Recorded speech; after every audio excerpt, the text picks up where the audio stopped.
Hi there.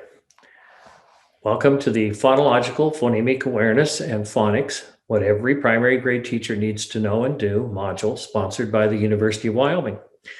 My name is D. Ray Reutzel, and I'll be your host for this module. I'd like to give you a little bit of background about me before we get started. I've had the pleasure of being a classroom teacher in kindergarten, first, third, and sixth grade, served in a number of roles in university administration, as well as occupied an endowed research professor and distinguished professor chair, and been dean of a college of education.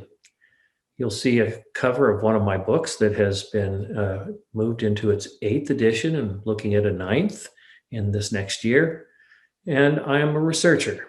I've had over 230 works published and $17 million plus in research funding. And I was pleased to say that at the end of the year in 2019, I was awarded the William S. Gray Citation of Merit for meritorious contributions to the field of literacy over the lifetime of my career. That was really a great honor. And it's an honor for me today to be with you and to share some thoughts about these three very important topics: phonological, phonemic awareness, and phonics. So let's move to the next slide. We're going to first talk about phonological and phonemic awareness. I selected a format for this that I hope will be helpful to you. In each one of the sections in phonological and phonemic awareness, and then again in phonics, we will first move through understanding conceptually what each of these are. How to assess them will come second, and third, we'll talk about instruction. So let's move along. So, why teach phonological and phonemic awareness? We have known for well over nearly 3 decades now that phonemic awareness and phonological awareness gives students an exceptionally good start in early reading. We've known for very many years from research that phonological and phonemic awareness is causally related to later reading performance. Now, what that means is that it's not a mere correlation. It is a causal driver in later reading performance when students are well able to handle the phonemes in spoken language and relate those to the graphemes or symbols in written language. We also know that about 20% of children entering kindergarten lack phonemic awareness, at least to some degree. And that we also know that phonemic awareness is not a magic cure for preventing or fixing all of the reading problems young students might have, but it is certainly essential and even indispensable as a component of early reading instruction because of its causal relationship to later reading. So let's clarify the terms. Phonological awareness, what is it? It is an awareness of sounds, of words, in learning to read and spell. Now, to add a little bit more to that, we might say that it is an awareness of sounds in spoken words in learning to read and spell. The constituents of words, according to this dictionary put out by the International Literacy Association, can be distinguished in 3 ways. First, words are made up of syllables. Second, words are also made up of onsets and rhymes. And third, words are made up of phonemes. Phonemic awareness, to clarify that's the ability to detect and manipulate the smallest units of spoken language. For example, a recognition that the word cat includes 3 distinct sounds or phonemes represents phonemic awareness. Individuals with phonemic awareness can blend phonemes to form spoken words, segment words into their constituent phonemes for spelling, delete phonemes from spoken words, and add new phonemes and substitute phonemes are all indicators that students have the ability to use phonemic awareness to gain an awareness of how oral language maps onto written language and vice versa. Some years ago, I would be asked all the time, how does this develop and what should I teach and when should I teach it and what does it look like? And after writing this on a whiteboard or on a computer projector multiple times, I decided to make this chart. And I hope that you'll take the time later on to study it. You'll notice that the chart is divided into columns: phonological awareness, phonemic awareness, and phonemic awareness with phonics. You'll also notice that moving across, we have rows, the linguistic levels that we're talking about when we talk about phonological awareness, phonemic awareness, and phonemic awareness plus phonics. So we move from being aware of words in spoken language and being able to count and mark those somehow, syllables in words, onsets and rhymes in words, the individual phonemes or single sounds in words, and then the ability to blend and segment and manipulate those oral sounds to recognize and produce words. Another row beneath that is when to introduce these. When is it appropriate to be teaching these? Well, word awareness and an awareness of syllables can be taught in pre-kindergarten or preschool. And it can be followed up early in kindergarten. And then in kindergarten, we can also focus on onset and rhyme, single sounds, and some blending and segmenting. But we typically reserve the manipulation like deletions and additions and substitutions of sounds in words for first grade. If you drop down to the row below that, instruction sounds like, for word awareness, how many words do you hear in this sentence? And you can have children clap those words, or you can give them little instruments like little drums, or you can have them move M&Ms on a chart for how many words they hear in a sentence. And then if they get them right, they can eat the M&Ms. They love that. And you can do the same thing for how many syllables do you hear in this word. And we can do that across the row. For example, what are the sounds before the vowel, which are the onset, and what are the sounds you hear after the vowel? Okay. And then phonemic awareness, how many sounds do you hear in this word? Can you count them? Can you mark them? Can you clap them? And what do you get when you blend the sounds man?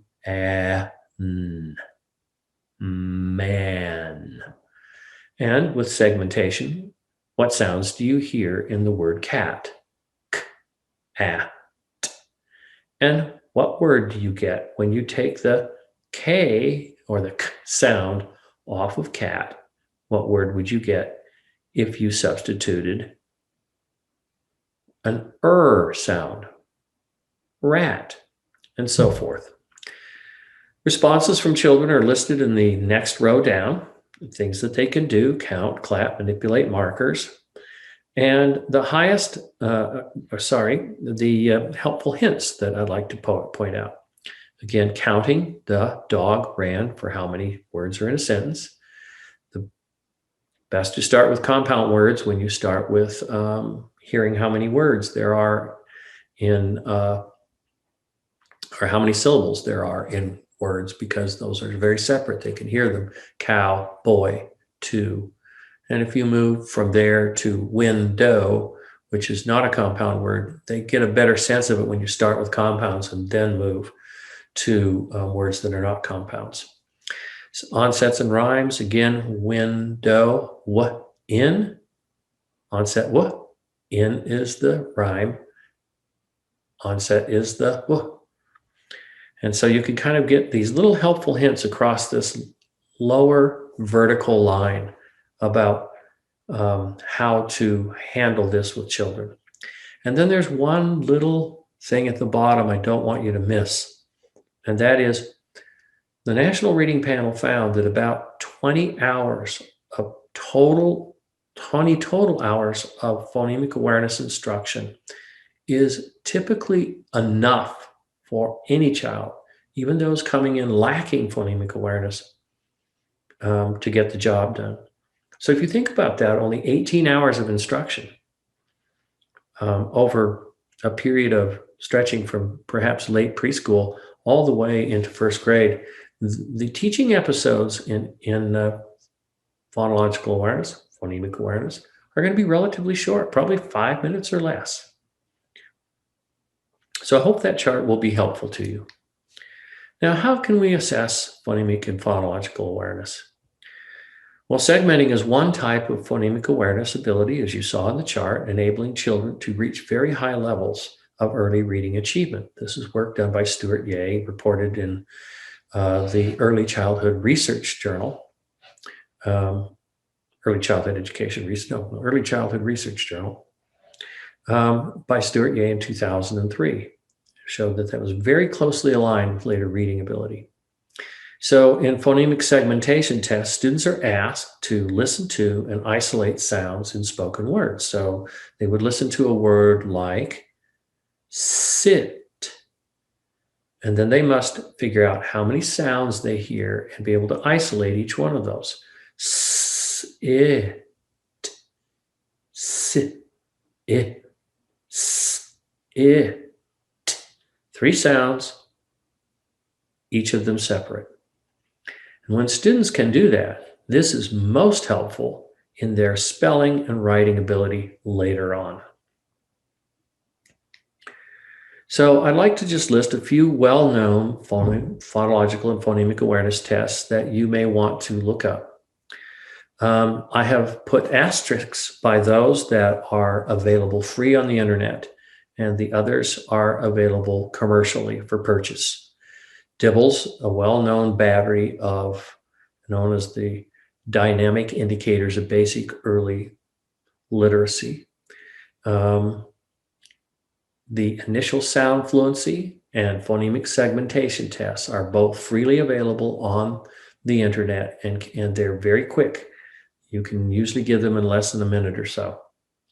The Yop-Singer test of phonemic segmentation is a well-validated test by Haley Yop, and there's an extensive article in Reading Research Quarterly on the validity and reliability of this particular instrument. And then there are a number of commercial instruments available: Fox in a Box, Phonological Awareness Literacy Screening, or PALS, and the Phonological Awareness Test, or PAT, are just some that you might look up. How can we teach phonological and phonemic awareness? Well, using what we know from research, here are a few quick tips. First, focus on the individual phoneme when teaching phonemic awareness in a lesson. Children need to get a feel for each phoneme one at a time. Don't try to cluster too many of them. One at a time. Make the phonemes memorable.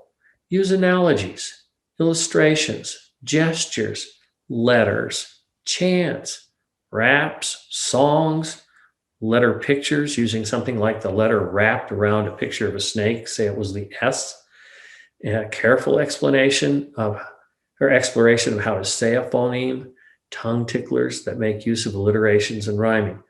Not too much of the latter too, because alliteration and rhyming aren't that closely related to reading, but focusing on the phonemes and doing some of these other things are most helpful. Third tip, help children detect the phoneme in spoken words by asking something like this. Does your mouth say s in the words dirt and sand, or in the words horse and dog? So you're trying to get them to try to listen for that sound in words. Dirt, do you hear s in dirt? How about sand? Do you hear the sound in horse or in dog? Help children to be able to differentiate those two. Apply what children are learning in phonemic awareness to lessons in reading and writing real words. So in terms of writing, dictation of words and having them spell those words. In terms of reading, have children be reading words in books, either in shared reading as a group or in small groups when they have individual copies that are words that you've been talking about. and having them listen for sounds or blend the sounds to make words. Fifth tip, learning activities should help foster positive feelings toward learning through an atmosphere of playfulness and fun. Don't drill them and don't make the lessons long and laborious. They should be quick. They should be largely fun, and they should help to focus the kids' attention and dual code things in some cases. The clapping with the numbers of phonemes you hear in a word, for example. And we should try to avoid rote memorization. The sixth hint, interaction among children should be encouraged through group activities. Language play seems most effective in groups. Kids play off of each other's energy. And so doing these in at least small groups seems to make a real difference. One of the things that the National Reading Panel found that is worth noting was that phonemic awareness instruction seemed to be better, to have a higher effect size when it was done not in whole groups, but in small groups.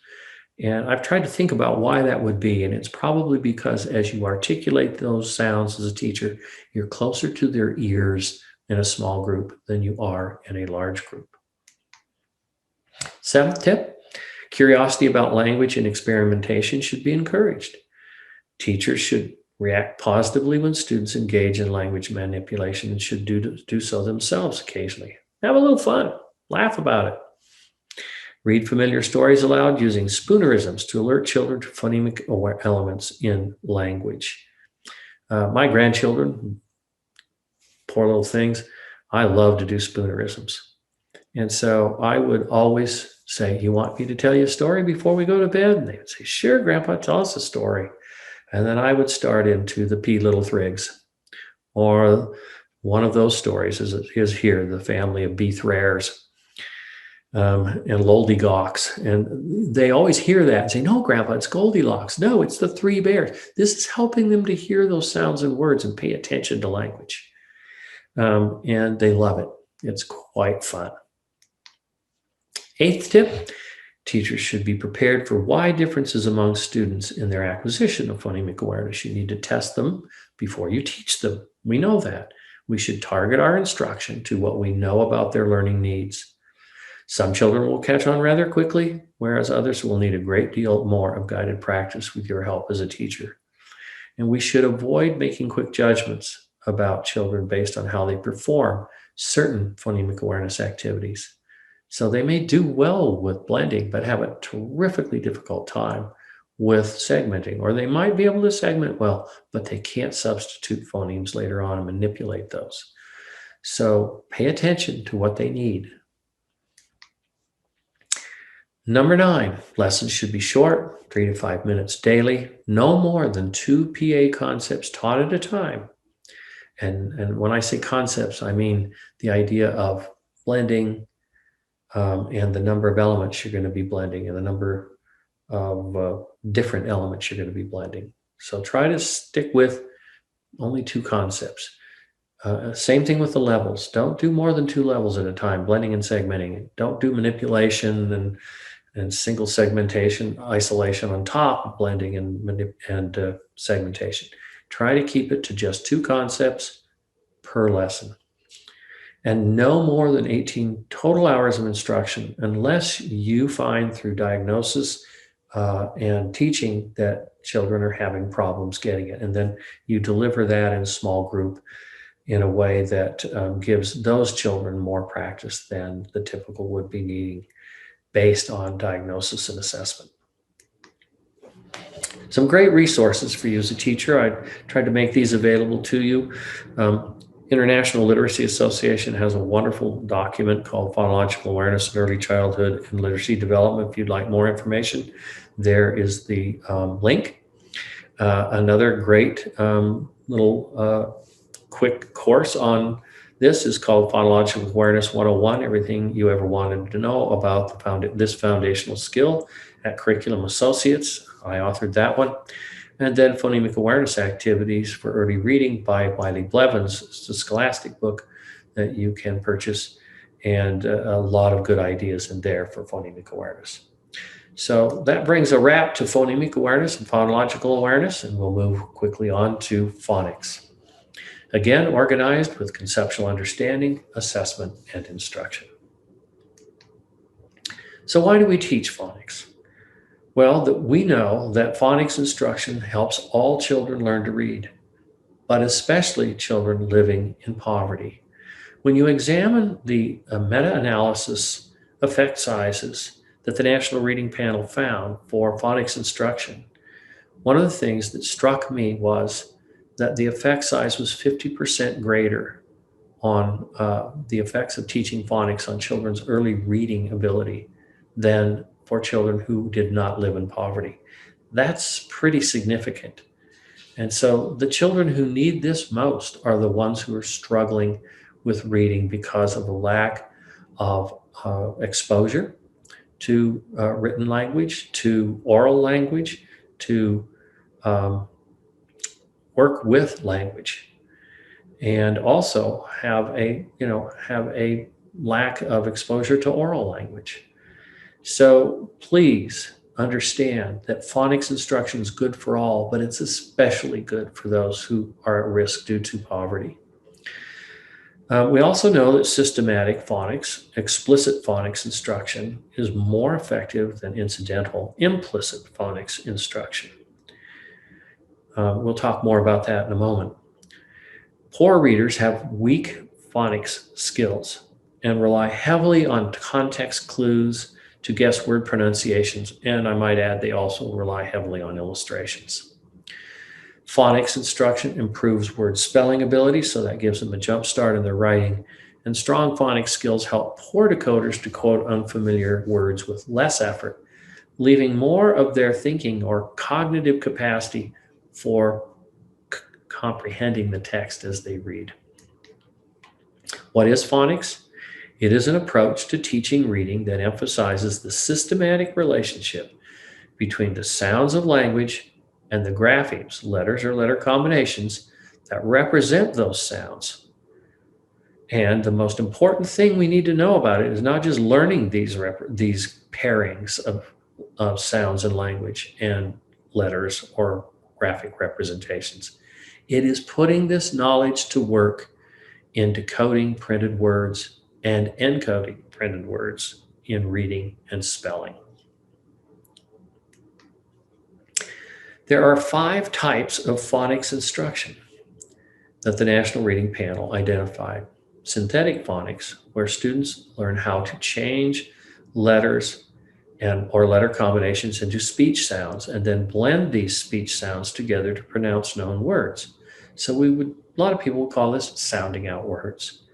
So they look at the letters in the word rat and they make the sound for each letter orally, hat, and then they blend those sounds by saying them more quickly. Rat, rat. What is the word rat? That would be synthetic phonics. A second type of phonics instruction is analytic phonics.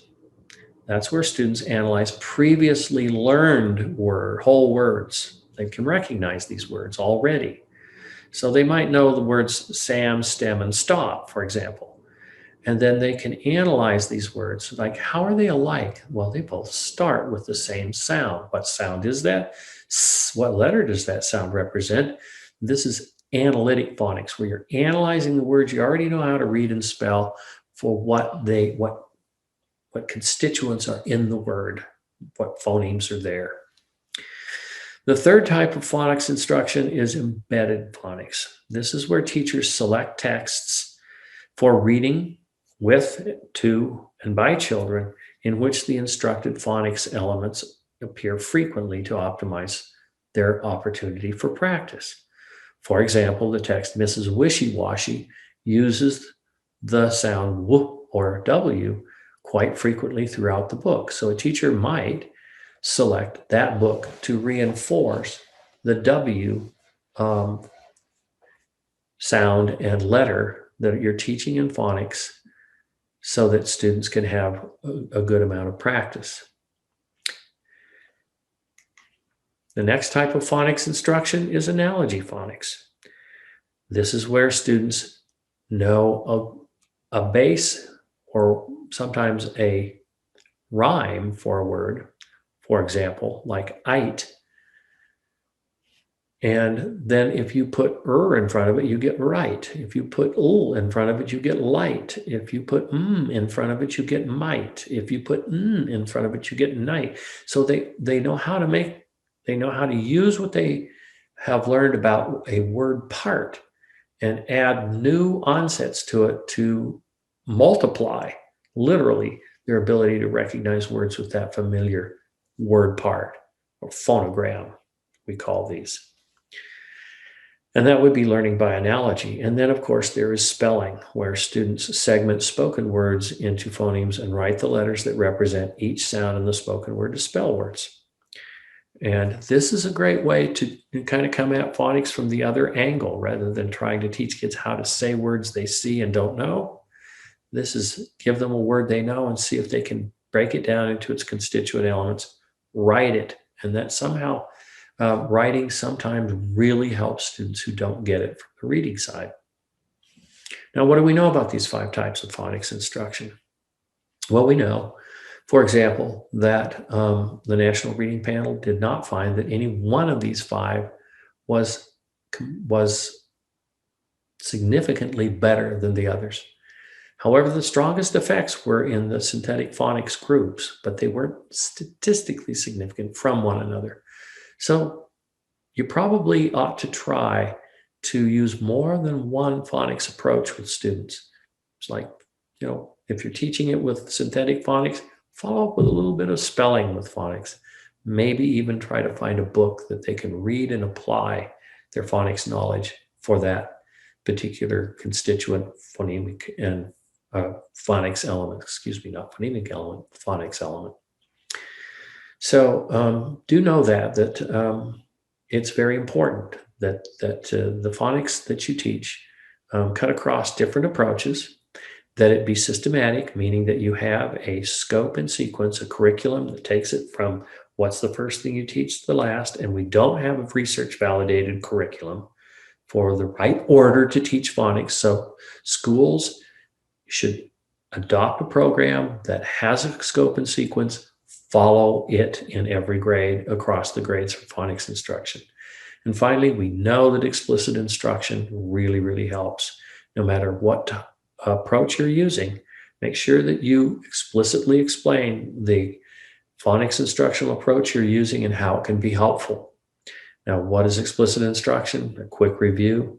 It is first making kids aware of what the objective is, what you're trying to teach them, explaining how it will help them, then doing a teacher model of how you do blending or how you do segmenting or how you do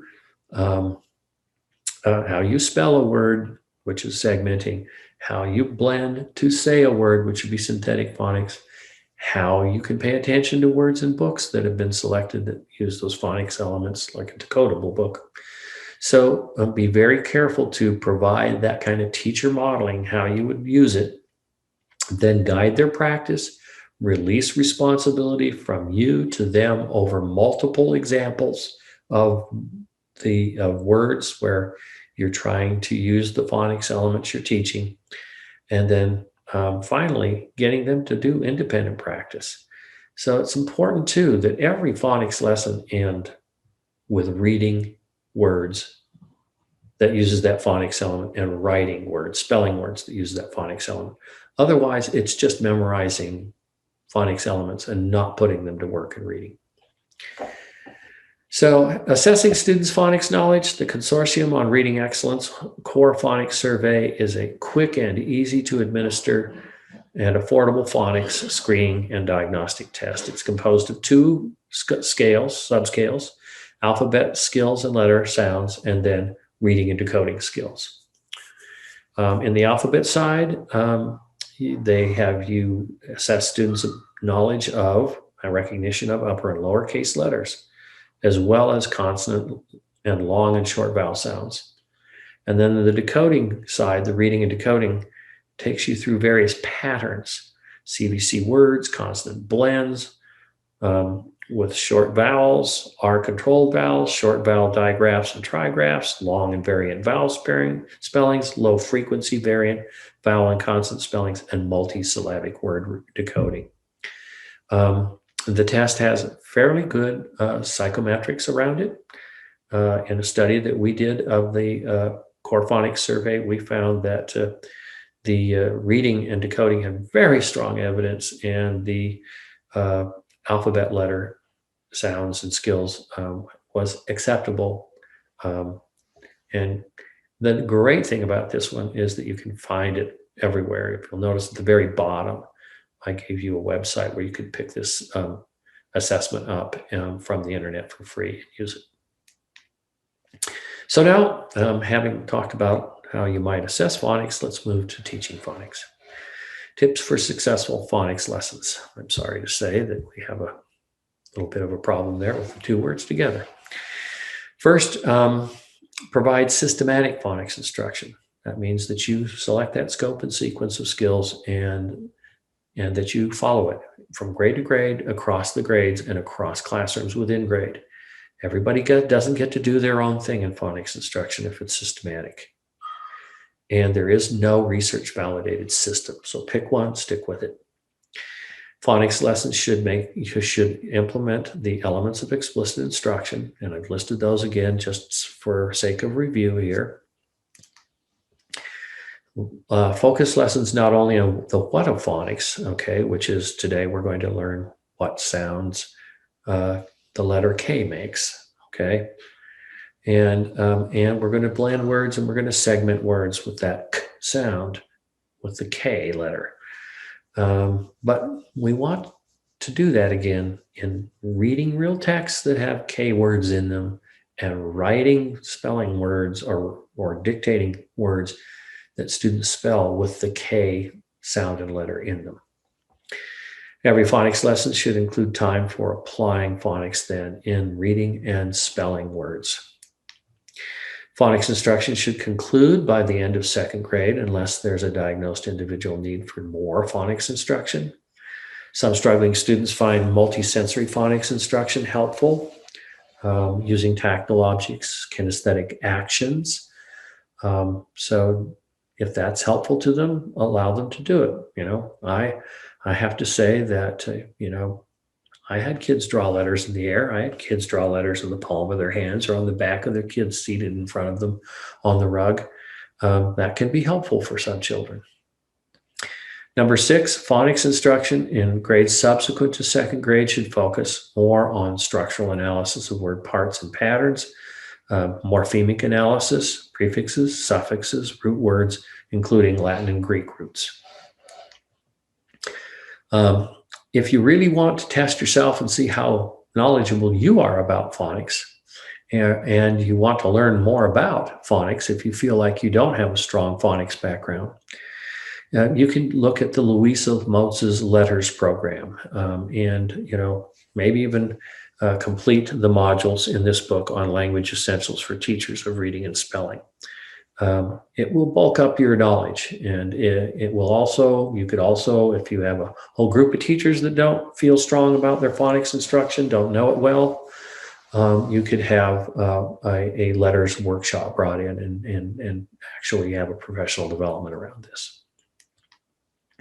Some great resources for teachers. If you want to know how to teach explicitly, this is probably the best book by Anita Archer and Charles Hughes.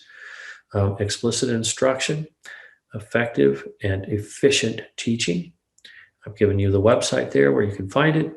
And then the ILA has a couple of great documents, Meeting the Challenges of Early Literacy Phonics Instruction and the other Explaining Phonics Instruction, an Educator's Guide. Well, I hope this has been useful to you. It's been my pleasure to guide you through this brief module on phonological phonemic awareness and phonics. Again, my name is Ray Reutzel. If you have a question or a comment, or you'd like to interact with me around this module, please feel free to email me at ray.reutzel@uwyo.edu. Again, thanks for being with me today and taking the time to learn about this important topic. Bye-bye for now.